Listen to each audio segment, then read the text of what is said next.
Olá, bem-vindos a mais um programa. Eu me chamo Carlos Júnior e faço parte da TDI Brasil. E hoje nós vamos falar mais uma vez sobre história. Isso mesmo, hoje nós vamos falar sobre história aqui no nosso canal. E, gente, uma coisa muito interessante nós vamos falar sobre um grupo secreto. Na verdade não é muito secreto não, porque todo mundo já sabe a história e eu vou contar hoje para vocês. E é um grupo que teve muita influência no seu tempo e que fez coisas assim surpreendentes. E se você ficou curioso, então fica ligado porque o Alinhando dos Ponteiros acabou de começar.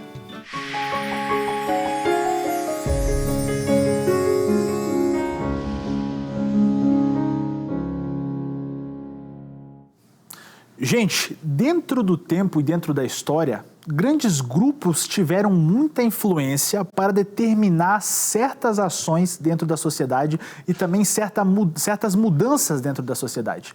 Grupos de pessoas com tamanha influência capazes de mudar gerações e gerações. Isso mesmo.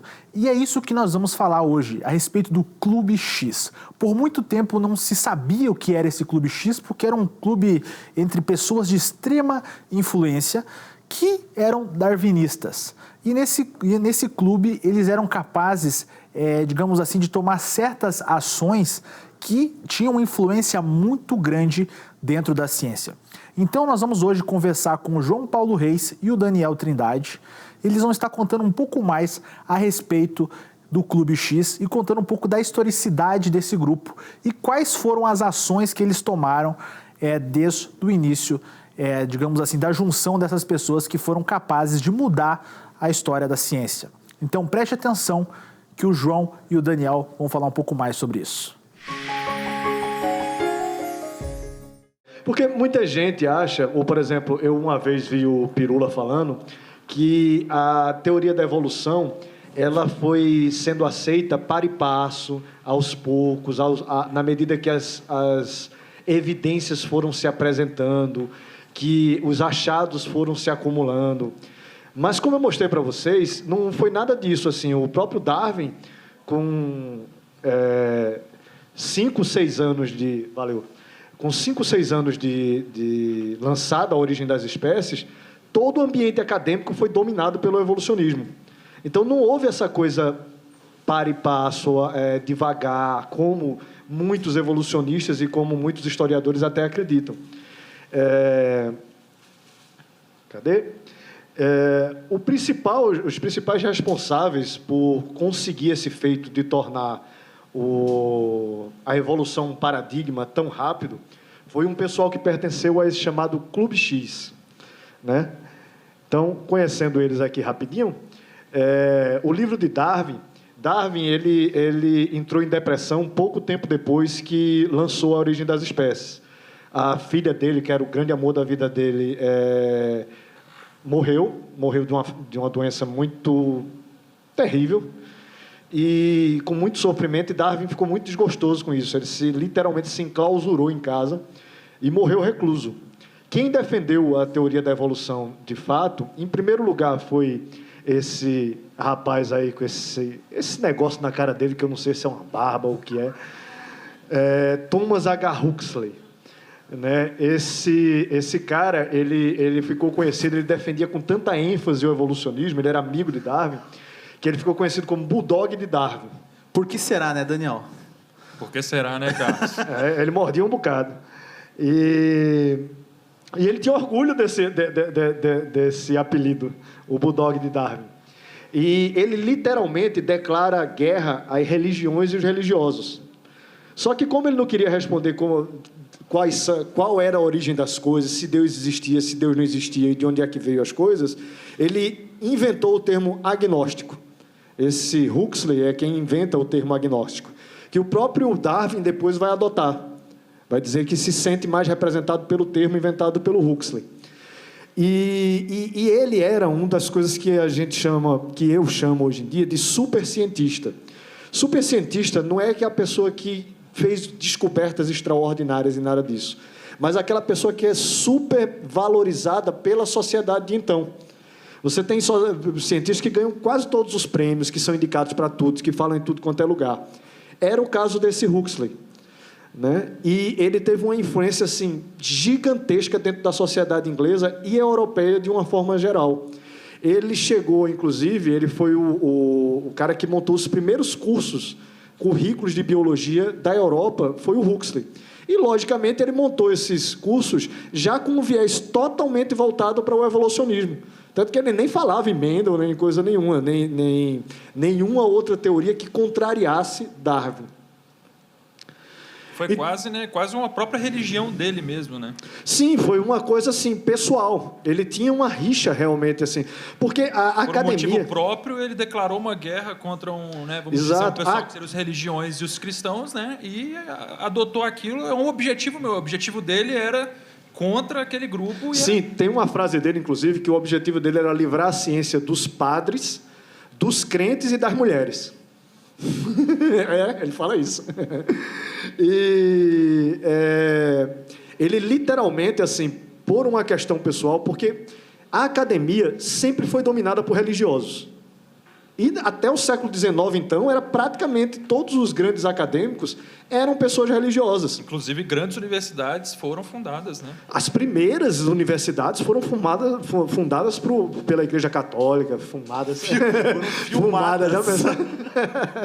Por Igreja Católica, por igrejas protestantes. Eles é que investiram realmente na ciência. Né? Então, essa coisa de que a igreja e a religião era coisa contra a ciência é uma coisa que não encontra respaldo histórico absolutamente nenhum. Só falácias, apenas uma questão de retórica.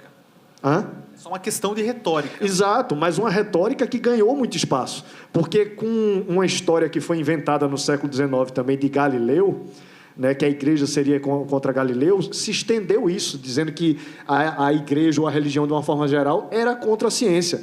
Ora, Galileu foi financiado a vida inteira pela Igreja Católica. Os projetos dele, o dinheiro que ele recebia, tudo era financiado pela Igreja Católica. Inclusive, Galileu pede permissão para escrever os Sidérios Núncios, que é o livro que ele vai falar do heliocentrismo. Né? Apesar que Galileu foi meio fuleiro, porque quem desvenda a coisa mesmo foi Kepler. Né? O grande cara mesmo foi Kepler. Mas ele teve sua importância histórica. Né? E aí, voltando para o Huxley aqui, como ele viu que a seara era grande, né? Aí ele precisou de ajuda. E em 1864... Reuniu sua equipe. Exato. Reuniu uma equipe especial para defender o evolucionismo. Ele chamou alguns apóstolos. Não virou só mais um bulldog, né? Já foi para uma... Virou um canil da Virou um canil, exatamente. Virou mesmo. E aí ele convocou 8 cientistas super conhecidos da época para se juntar e fazer um clube. Eles se reuniam todos os meses para jantar e para decidir o futuro da ciência. Literalmente. E eles viraram essa espécie de apóstolos do darwinismo. Então, cada um deles, na sua área, levou o darwinismo para a sua área. O Spencer vai levar para a sociologia, para a psicologia. Os matemáticos vão levar para a matemática. Os químicos vão levar para a química. Né? E, em 1869, esse clube teve uma influência, uma força tão grande, que, em 1869, eles fundam a Nature. Né? O Huxley, junto com mais outros 2 integrantes do Clube X. E os primeiros artigos da Nature eram praticamente todos desse clube. Né? E essas pessoas já pertenciam, eu vou mostrar para vocês, a sociedades científicas, assim, as mais importantes da Europa. O próprio Huxley, ele foi na Royal Society, ele entrou com 25 anos. A Royal Society de Londres era a sociedade científica mais importante do mundo no século XIX. Então, praticamente, o que eles diziam que era ciência se reproduzia em toda a Europa e no mundo inteiro. Né? E aí ele entrou aos 25 anos, ele já era de família super rica, enfim, virou conselheiro da Royal Society aos 26 anos, e entre 1883 e 1885, ele se tornou presidente da Royal Society. Aí ele não termina o mandato porque ele entra em depressão. E ele entra em depressão justamente porque o próprio darwinismo está começando a ser questionado. E isso abala tanto ele, que é aquilo que eu falei na outra palestra, que é o chamado eclipse darwinista, que as pessoas, no final do século XIX, começaram a duvidar se Darwin estava certo ou não. E isso abala tanto ele que ele entra em depressão. E, segundo os historiadores, morre deprimido. Só que antes disso, ele bagunçou um bocado a coisa. E aí chamou um dos integrantes do Clube X, esse George Busk. Eu trouxe só algumas informações para vocês verem a importância que essas pessoas tinham na comunidade científica da época. Né? Esse era médico, zoólogo, paleontólogo britânico. A grande maioria dos cientistas antigamente eram polímatas. Poli quer dizer muitos, mata quer dizer ciência. Ou seja, são pessoas que não se limitam a uma única área da ciência. Eu fui falar isso lá no debate e o Jaime doidou, não foi? Até hoje, né? Até hoje ele fica brigando comigo. Você não é polímata? Você não é polímata? E vai ter, dia 21 desse mês vai ter uma conversa entre você e o Jaime no canal. Então você se inscreva em Design Inteligente Brasil Oficial para acompanhar essa conversa aí. Pessoal, essa não dá para perder, não. É de 21? Essa não dá para perder, não. Essa vai ser demais. Não dá 21 já? Dia 21, segundo semestre. Eu tenho uma tese para entregar. Né? Não, agora você tem que participar. E eu quero pegar o Jaime. Não quero dar mole para ele no programa, não. Mas, enfim. Esse Busk, por exemplo, apenas 5 anos depois de a Origem das Espécies ser publicada, ele indicou o Darwin para a medalha Copley, da Royal Society, que é a maior medalha que tem na época, né, de ciência. E esse cara também era daqueles super premiados, recebeu não sei quantas medalhas. Aí ele foi membro ativo da Linnaeus Society. Essa Linnaeus Society era a terceira maior sociedade de ciência da Europa. Né? Foi da Sociedade Geológica, foi presidente da Sociedade Etnológica e depois do Instituto Antropológico Britânico. Isso para vocês terem uma ideia do alcance que essas pessoas tiveram em determinar o que é ciência. Vocês lembram que na palestra sobre Mendel eu mostrei que as instituições como a SBPC, elas determinam o que é ciência ou não, o que pode ser ensinado ou não? Era a mesma coisa na época. Né? E aí, com essas instituições e a influência que esses caras tiveram, eles saíram entrando em tudo quanto é instituição. Né? Esse, por exemplo, Dalton Hooker, né? Médico britânico, explorador, cara riquíssimo também, um dos amigos mais próximos de Darwin. Só pessoas influentes. Só nata. Tem um que é bastardo. Mas mesmo assim se tornou bastante influente também. Ele foi, durante 20 anos, diretor do Royal Botanic Gardens, ou seja, do Jardim Botânico Real. O pai dele já era diretor desse jardim. Ele foi agraciado com as maiores honrarias de ciência britânica. Foi também um dos presidentes da Royal Society, né? E também da British Association. A British Association é a Associação Britânica para o Avanço da Ciência. Ela era a segunda sociedade científica mais importante do mundo nessa época. Então, o cara foi presidente da mais importante, da segunda mais importante, e vários outros foram da terceira, da quarta, da quinta, da sexta.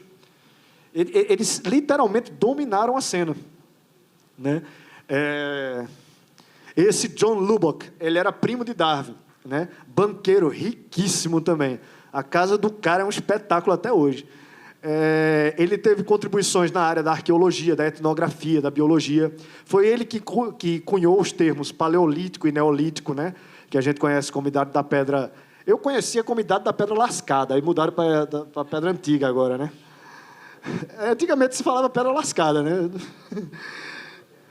Não é não, né? Ainda bem. Ele ajudou a estabelecer a arqueologia como uma disciplina científica, claro, com um viés evolucionista. Fez a primeira lei para a proteção de patrimônio arqueológico e arquitetônico, que ele também era político, foi um político super influente nessa época. Né? E ele foi presidente do Institute Bankers, do British Association, que é aquela que eu falei que era a segunda mais importante do mundo, da Linnaeus Society, que era a terceira, e da Royal Society Statistic, né? Que era só de estatística, era um ramo da Royal Society só de estatística. Aí tem o William Spotswood, que barba linda, né?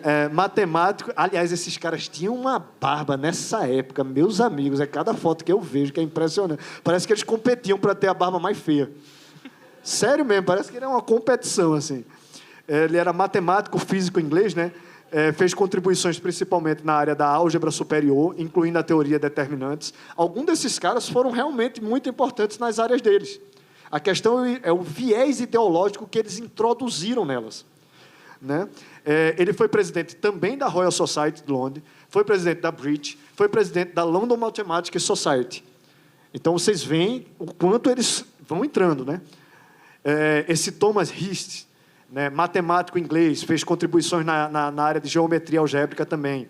Foi membro influente das sociedades Royal Society, British Association, London Mathematical Society e presidente fundador de uma associação para a reforma dos currículos de matemática nas escolas.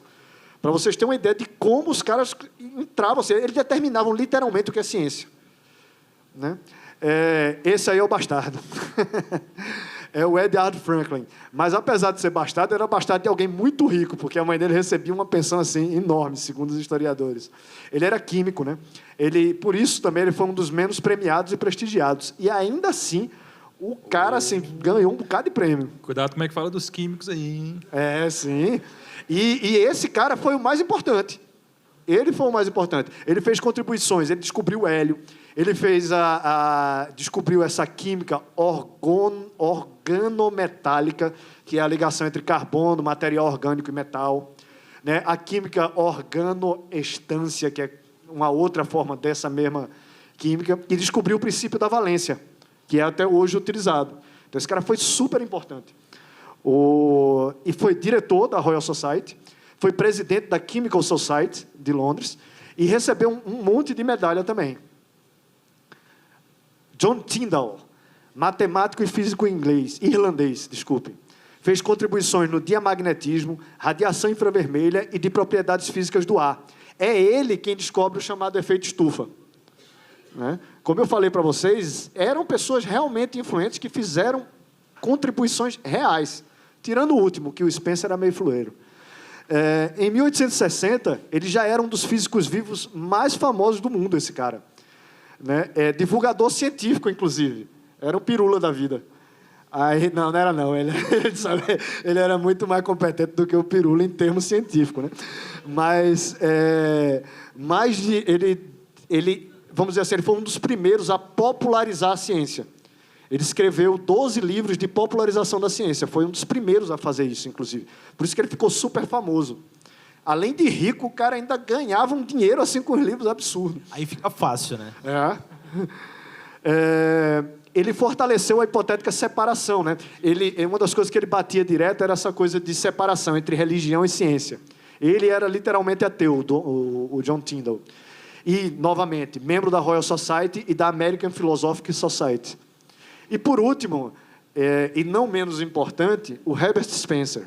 Esse cara foi mais lido do que Darwin no século XIX. As pessoas conheciam Darwin através dele.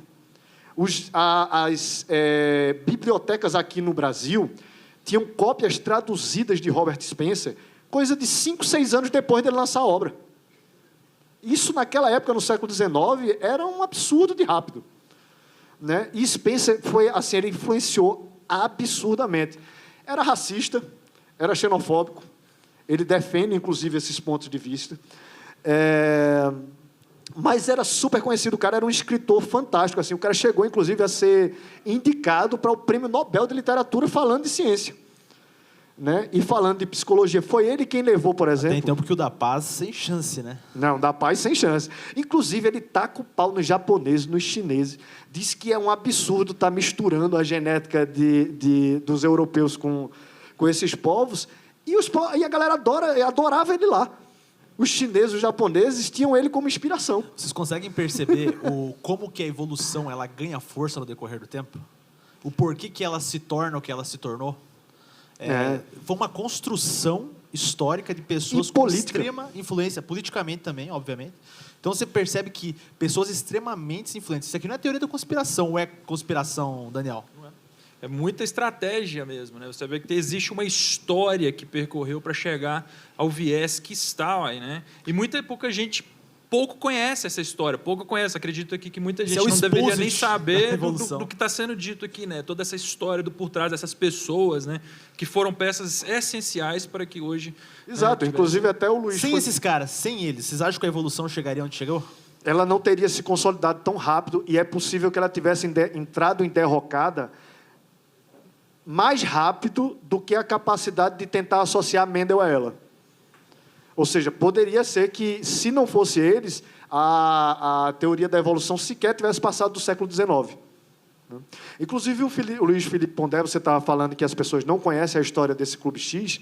O Luiz Felipe Pondé, ele fala que essa solidificação do darwinismo, ele falou hoje aqui, veio mais da França, da Alemanha, e, na verdade, não, veio desses caras. Era a Inglaterra quem ditava as coisas. Era literalmente a Inglaterra quem ditava as coisas. Né? E esse cara, por exemplo, você vê, imagine o que é vender 1 milhão de livros hoje. Agora, imagine o que é vender mais de 1 milhão, porque as contas dão mais de 1 milhão, na verdade, vocês não têm a conta precisa, no século XIX.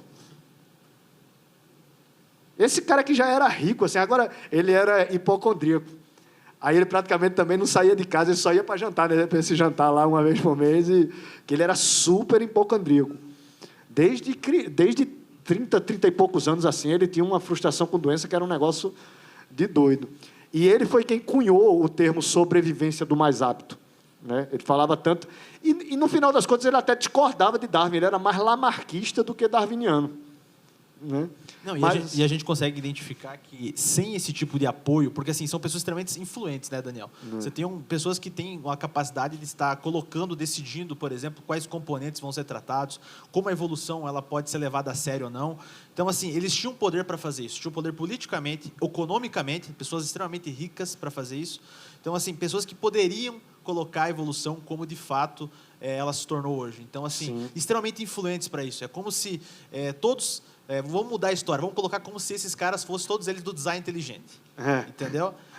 Eles têm muita condição financeira, eles são presidentes de grandes sociedades científicas, aí se torna muito fácil para que você consiga conquistar a aceitação de várias pessoas. Então, isso não é uma conspiração, isso é historicamente comprovado. Exato, não tinham resistência praticamente nenhuma. Não tinham resistência nenhuma porque eram eles que estavam na ponta da decisão. Então, exato, é isso que faz fortalecer.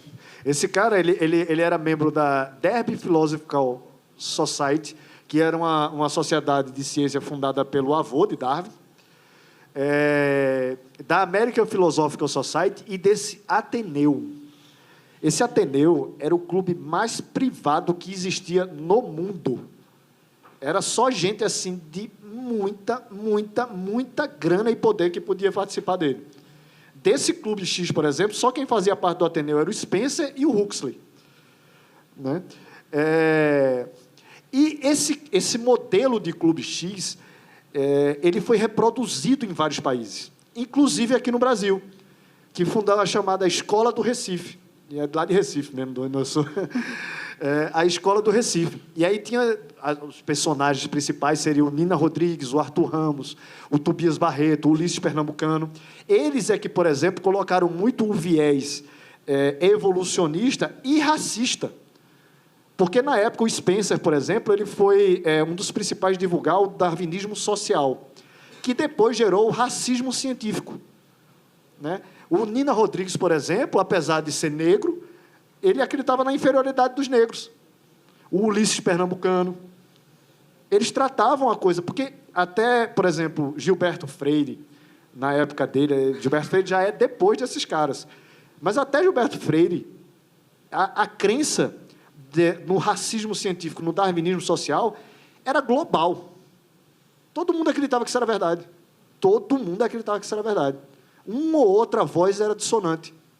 Né? E o principal responsável por isso foi o próprio Herbert Spencer, que colocou o racismo dele nas obras. Né? O Darwin, os historiadores dizem que ele era racista. Ele tinha ele achava que existia uma diferença cognitiva entre negros e brancos. Mas ele, por exemplo, era abolicionista. Ele ojeriza a escravidão. Né? E, como eu falei, não se espalhou, não foi só no Brasil. Vários outros países tiveram seus clubes X para divulgar e espalhar o darwinismo dentro das ciências. Temos 5 minutos, corre. É mesmo? Agora, já está no último.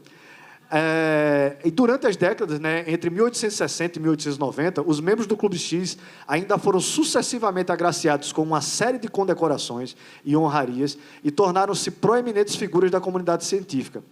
Chegaram a ser, inclusive, acusados de influenciar demasiadamente a ciência naquela época, porque eles acreditavam.